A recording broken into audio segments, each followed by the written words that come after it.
Renungan hari ini berjudul Iman yang Berproses. Diambil dari Markus 8 ayat 22-26. Demikianlah firman Tuhan.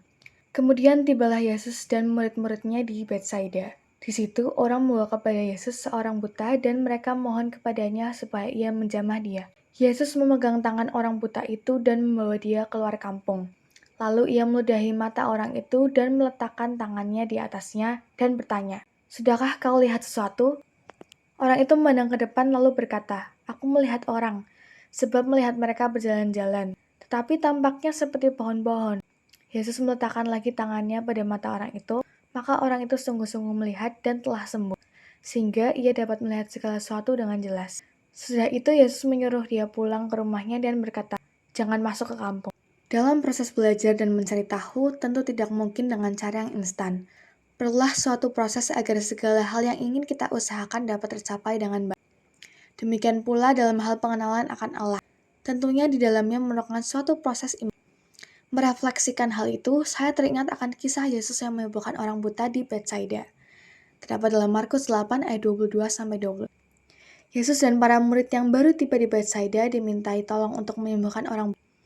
Tidak seperti kisah mujizat penyembuhan lainnya atau yang biasanya, Yesus membawa orang buta itu keluar kampung. Proses penyembuhannya pun unik. Yesus meludahi mata orang buta itu, namun belum sepenuhnya sembuh. Kemudian Yesus meletakkan kembali tangannya dan sembuhlah orang buta. Kisah ini tidak semata-mata menunjukkan mujizat atau kuasa Yesus pun terkadang kurang.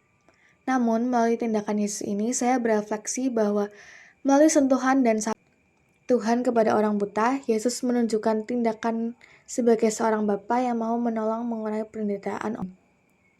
Seperti orang yang disentuh dan disapa oleh Bapa, kita diajak untuk memahami bahwa sesungguhnya untuk dapat mengenal Yesus dan jelas kita butuh suatu pengenalan yang baik dan upaya tersebut diperoleh melalui proses, yakni proses belajar dan membuka diri kita.